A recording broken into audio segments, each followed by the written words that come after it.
The first speaker of the day is Dr. M. Anjaneyulu. He will be speaking on the overview of Tajika System. A brief introduction. He is a retired Indian Civil Service officer and he was Additional Secretary to the Government of India, and he belongs to the 1895 batch of Indian Defence Account Services. He holds various degrees from eminent institutions. He has his PhD from the SCSV MB University, Kanchipuram. He has attended a number of national and international seminars, and he has authored several books. He discharged his duties as COE, and he was elevated to the post of Honorary Senior National Vice President. At present, he is the Registrar of Mallareddy University. So, apart from, it's a brief introduction, I'm reminding you, his achievements are more due to shortage of time. Apart from the Parashari and Jaimini systems as applicable to individual charts, Tajika is one. So we will now listen to him about the Tajika system. Thank you very much, ma'am. After a beautiful rendition of invocation song by our Chitraveji, I would like to say a few words about the topic what we can see here, Varshafala. Before that, Guru Brahma, Guru Vishnu, Guru Devo Maheshwara, Guru Sakshat Parabrahma, Tasmai Guruve Namaha. इस सभा में जो उपस्थित गण है वो मेरे को सब गुरु मानकर मैं आपका प्रणाम कर मेरा प्रवचन आगे बढ़ता हूँ. Most probably my speech will be most in English. Maybe if you ask me, I'll try to interpolate a little bit in Hindi also. As rightly we have seen, the three basic systems what we are following as far as the predictive astrology is concerned is Parasara system and Prashna system and Tajika system. They are the systems which we are going, and yesterday we have seen some of the eminent speakers speaking on those various principles, and now I would like to touch upon something which I know a little bit, which I learned from my gurus about Tajika system. In fact, when I talk about Tajika system, first thing comes to my mind is Shuklaji and Kapoorji. These are the two people who encouraged me to do a research on Tajika system, and in fact my research work on this thing has gone up to 4 years and culminating in the form of Jyotish Bhushan, and those things only I am going to present to you. Pranam and thanks to my gurus, and let us start what Tajika system, what Varshafala is. Now I'd like to cover this entire topic maybe in the next 20-25 minutes, or maybe because of the time constraint I'd like to shorten also and try to see and cover the subject like this. I'm not going much of mathematical portion. I would like to give you a little bit background of the Tajika system, then go to the illustrations. Next one. Now when you talk about Tajika system, annual horoscopy, the sensitive point in Tajika system is the sun's transit, and people will be knowing sun's transit is the sensitive point when you look at the casting of the annual chart is concerned. There are two ways of casting the annual chart. The first one, traditional method, Gatifal, which by and large nowadays is almost gone out of the place, but some traditional families still follow the system. But most accepted today is the modern method based on hours and minutes.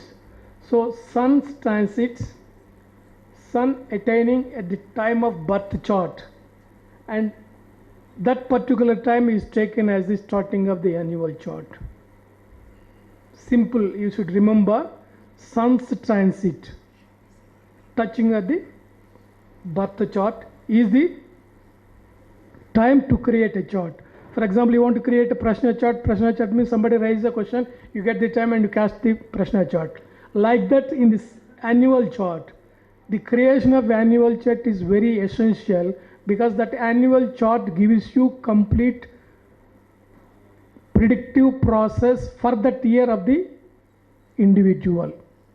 Now you can ask me what is the difference between Western thought process and the annual chart. Westerns also follow the same system of sun's degrees, but their calculation of the chart is totally different than the calculation what we follow in the annual horoscope here. Now here the other point, when you look at the Tajika system, the other important point comes Munta. So Munta is nothing but intersection between birth chart and the annual chart. A specific system of calculation is there, very simple, and you calculate Munta. Munta is the sensitive point of the entire annual horoscope, which indicates significations of the annual chart. That is very important to note down. Without calculation of Munta, your predictive process in the annual chart is not complete. The next one.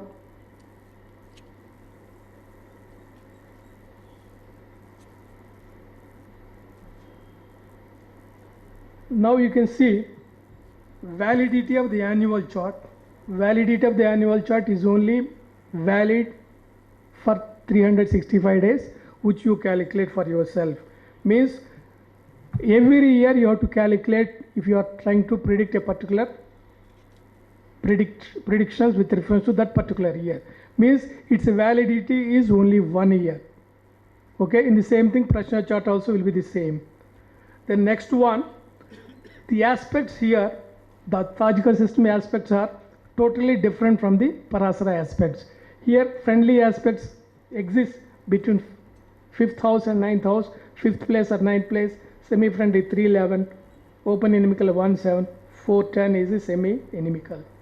Now, most of the time when you practice your astrology, the budding students will get confused when you create the annual chart and start interpreting with the reference to the Parasara system.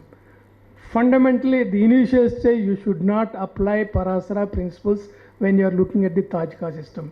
Initially, make it very clear in your most of the time, we create and start interpreting the chart based on the Parasara principles. The principles involved in the annual charts are totally different. The first segment is the aspects. Aspects in the annual charts are very clear. When you follow the aspects of the annual chart, then you will get the results appropriately. Clear? Next one.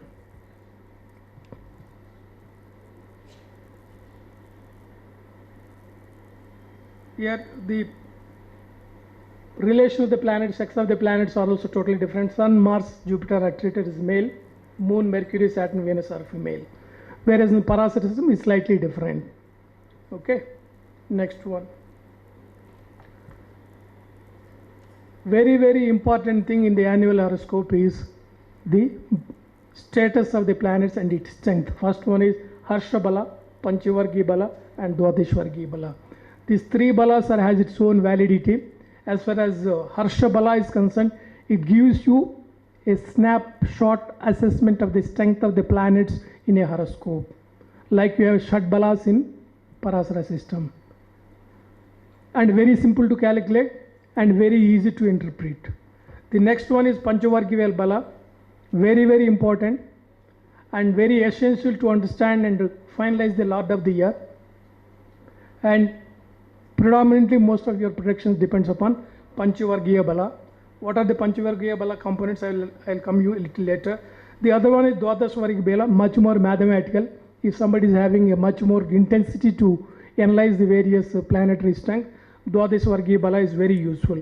Otherwise, utility wise, Panchavargiya Bala is very important. And Harsha Bala is a snapshot assessment. The next one is very important in the annual horoscope, Lord of the Year. Now the Lord of the Year is selected out of the 5 office bearers. 5 office bearers of the annual horoscope. That is number 1, Lagna Lord of the birth chart. Birth chart Lagna Lord is very important. Then Lagna Lord of annual chart. And Munta Lord, that is decided as per the laid down procedure. Then a Dinaratripati and Trairasipati. These are the 2 additional office bearers which makes eligible to become Panchadikaris mein Lord of the Year. So how do we select it? Based on the strength of the Panchavargya Bala.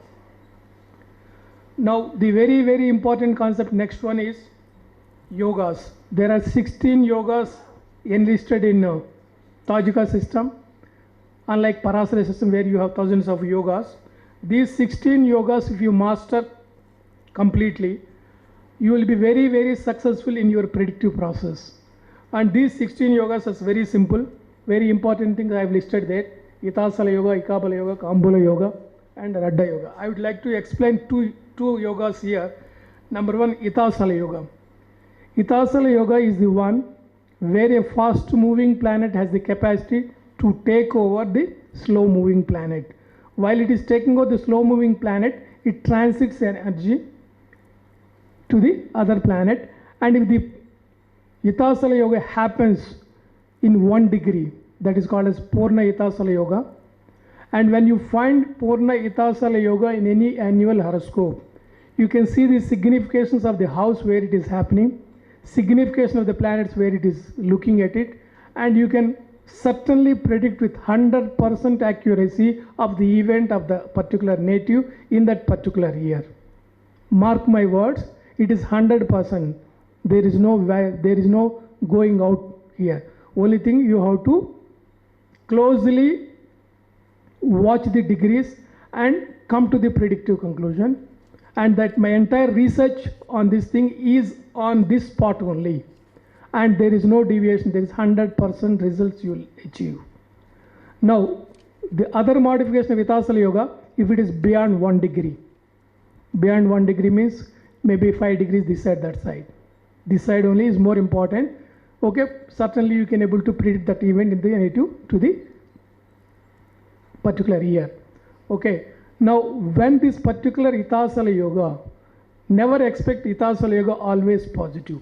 If the particular yoga is aspected by malefics or conjunct with malefics, the results when you are pronouncing, you should be extremely careful with the signification of the planets associated with that yoga, aspecting that yoga. I'll show you this one in the example, which will be more clear to you.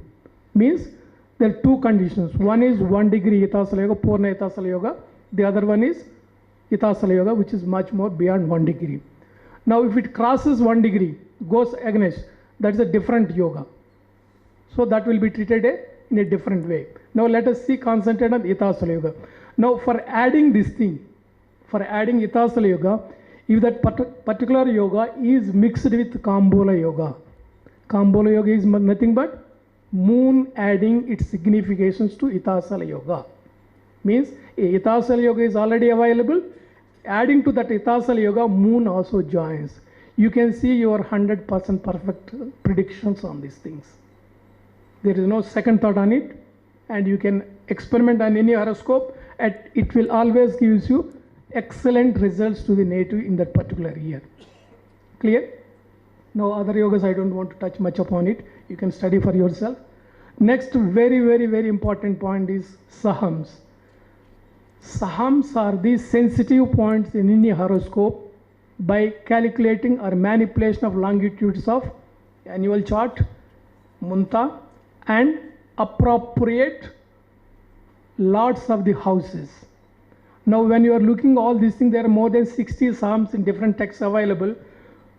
You don't require to calculate all these Psalms in the annual horoscope, and you can't get confused with all those things. Simple logic is, for every annual horoscope, to start with, you should calculate Punya Saham.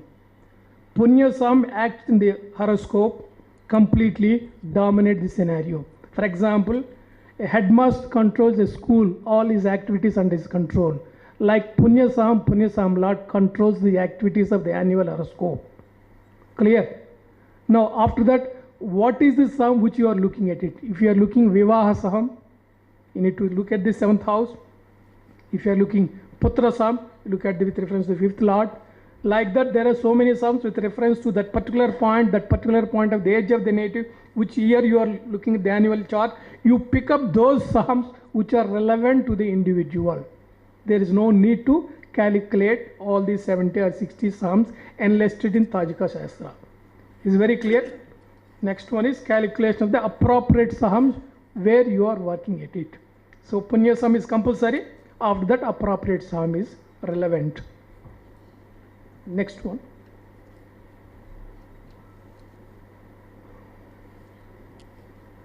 Now, whatever I have talked about is very theoretical, and framework is completely different. Now let us take one example. You want to analyze marriage of an individual, and you want to make your prediction as accurately as possible. Means in Kali Yuga, people say up to Pratyanta Dasha, if you calculate it and do your calculations and predict your process 3 months approximately average, you are an excellent astrologer. Now by using Varshafala, you can make your predictions pretty close to 1 month. 1 month, if you can able to predict the event of an individual, we salute you. That is enough. We can able to do it. That one, how to do it?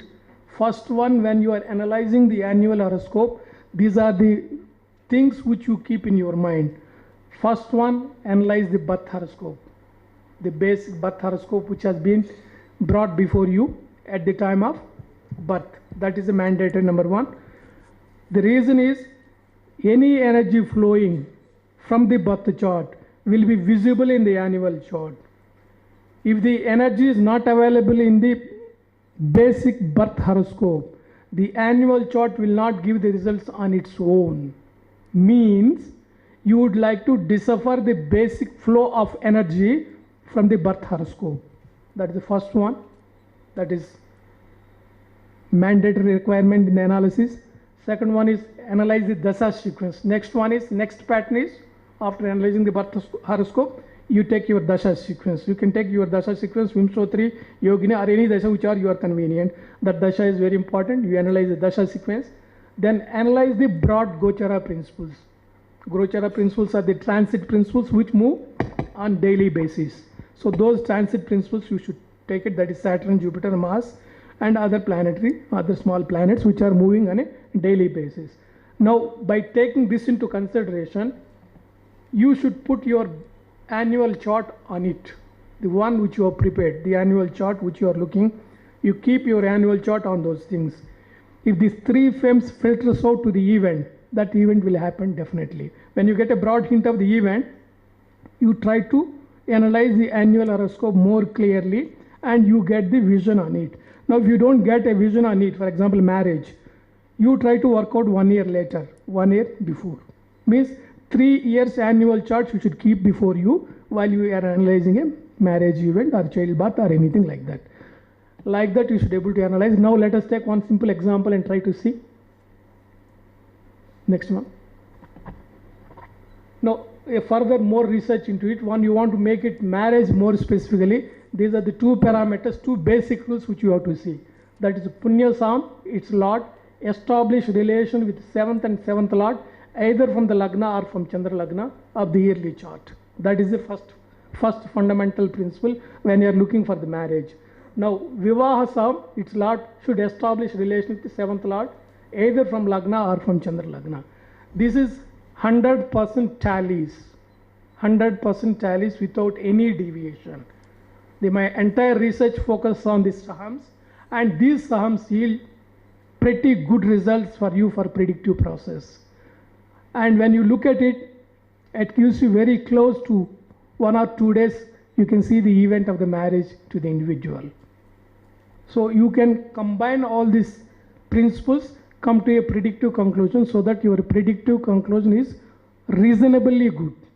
Okay? Now let us establish these things. Next one. You can see here, we are trying to establish the marriage for this particular native.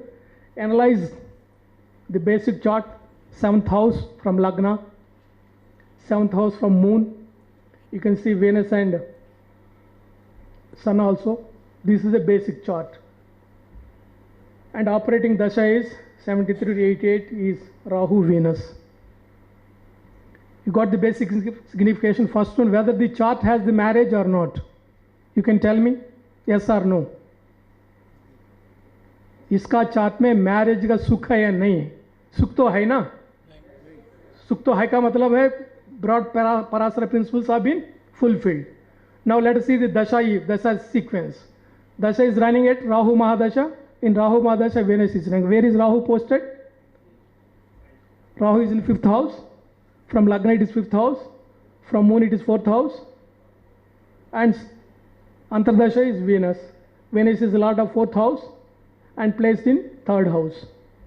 Clear? A little difficult for South Indians, but try to figure out yourself, because I'll go to the next slide. So this is one. So basic chart is marital happiness, marital bliss is available. Clear? First parameter where you have to analyze the birth horoscope, you analyze the birth horoscope, come to a proper broad predictive conclusion that marriage happiness is there to the native. When it is going to happen? It is going to happen in Rahu Mahadasha, Venus Mahadasha, Venus Antardasha. See yourself, these are the two parameters which has been fulfilled. Next parameter, next one, next slide. This is the annual chart for 85, and see the annual chart disposition. Annual chart is Sagittarius, but annual chart Lagna, and Jupiter is posited there, and Sun Venus in 10th house, and Punya Saham is at 9th house, Vivaha Saham is at 12th house. Now who is the Punya Saham Lord? Punya Saham Lord is Sun, Vivaha Saham Lord is Mars. Is there any relation between these two lords, Sun and Mars? Have you find any relation between Sun and Mars? Sun is in 10th house, Mars is at 12th house. Is there any relation? Apply Tajika principles. Friendly aspect is there. Is there in Itasala Yoga happening?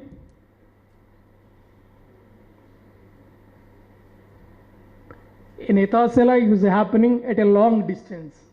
Long distance, Bhavishyat Itasala Yoga. Okay? Is anybody is connecting these two? Either Moon is connecting them. Moon is at Taurus, 6 degree 26, 1, 2, 3, 4, 5, and 1, 7. Have you got the point? 1, 7 is Moon Mars. Mars is at 23 degrees. Moon is 6 degrees. So there is a Itasala Yoga between Vivaha Saham Lord and Moon. Now while traveling Moon has the capacity to overtake all other planets in its transit moment. So you can touch upon all these things. You can touch Mercury, you can touch Venus, you can touch Sun, you can touch Saturn, you can touch Mars at the end. That's how the transit of Moon is elongated. So Moon has the connection point in looking at this particular yoga. Year Lord is Saturn, Munta Sagittarius posited in there itself, and Muddha Dasha Lord Saturn Venus. The Dasha of Varshapala is Muddha Dasha, which is the alternative of Vimshottari. And you can see here the relation. I've told you 7th Lord has to establish the relation. Is 7th Lord Mercury is having any establishment with Punya Saham Lord and Vivaha Saham Lord. 7th Lord is Mercury. Mercury himself becomes the Punya Saham Lord. Okay. Punya Saham Lord is touching with Mars, Vivaha Saham Lord. 1-4 relation. So there is a relation of Punya Saham Lord and Vivaha Saham Lord. Clear? Next one. A snapshot assessment I told you, Harshabala, who is very strong here. Mercury is very strong, Venus is very strong, Saturn is very strong. Anything beyond 5 is acceptable. 10 means is very pretty good. Harshabala means these are the planets which are very happy in the horoscope. Mars is very happy, Moon is very happy, Mercury is very, very happy. Jupiter doesn't have much value. Venus has very, very happy. Saturn is very happy. You can see here Venus is very, very happy situation. Venus is the Karaka for marriage and is very happy state. Next one, we'll go to the next one. This is very, very important. The Panchavargi Bala, which is a calculation, and you need to see which are the planets which are getting very strong.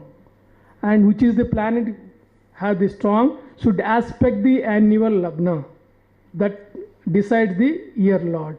Any lord which is having the capacity beyond 5 units will be eligible. Out of these people who are eligible, they will become 5 panchadikaris, which I told you. 5 panchadikaris में one planet will aspect the annual lagna chart. That becomes the year lord. That becomes the year lord. Now, who is going to aspect the annual chart here? Next one.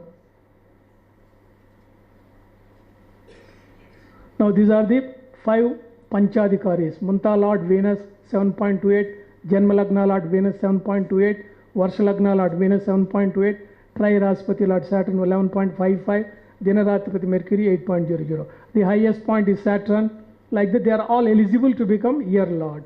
Now, who is going to clinch the year lord as a final assessment? The person who is having this tank should aspect the lagna, but it should aspect the annual lagna. The person who is aspecting the annual lagna will become the year lord. Next one. You can see here. These are the things. Year lord is Saturn. Go back one slide. One slide. One slide back. Now you can see here the Saturn Trirasupati with 11.55 is a unit. Whether he is aspecting the annual chart lagna or not, when you go back to the annual chart, you can see. Go back to the annual chart. Back, back, back, back. Now you can see here whether Saturn is aspecting lagna or lagna lord of annual chart.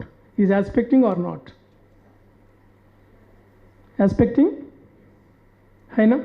So he is finally capable of delivering the results as a annual lord of this particular chart. Come. So Saturn, fine, you can see Punyasam and Vivahasam. I have explained to you. Moon, Mercury, Moon are in conjunction, and they are in aspect of the annual lord also. That makes the basic transit principles of the annual chart is fulfilled, and the marriage took place. Next one. Next slide. This transits, general transits of marriage. This second example. Go back to the previous example. First example only. Back to the horoscope. Annual horoscope. Yeah, you can see here. I've given you there itself in bracket. If somebody might have seen 8 to 85 is the sensitive point where the marriage took place. Somebody can work reversely and see the principles. That's how an annual chart is integral part and parcel of your predictive process to arrive a right conclusion at the right time. If you can able to do this much mathematical calculation with a precision, you will get the results. Now somebody can ask me, sir, why should I take this many pains? I can take Prashna, I can take something else and do. Why should I take? My point to all of you budding astrologers, the more you work on it, the more flashes you get from the horoscopes, the more embedded truths will come out. It's only one marriage we have seen. There are so many other things in the horoscope which you can see and give predictions. That's how you can use it. And no bar that you should not use the Prashna principles here. You can use Prashna principles, you can use Parasara principles, you can use any type of principles. At the end, if your prediction comes well, fine, you've done your duty. Whatever you have done something, if your predictions are not coming true, as some guru told me today, एक ही बार आपके पास आएगा, उसके बाद नहीं आएगा. उसके साथ साथ he will tell 10 other people not to come. So that is, at the end, you will have to practice yourself. Your sincerity, your vak shuddhi will all help in deciphering. At the end, you are going to give counseling to a person who comes to you with a lot of expectations, lot of tensions, lot of everything. If you can able to mitigate that things to some extent, you are a good astrologer. Salute to everyone. Thank you very much. Jai Hind. Any questions? I can take 1 or 2 questions.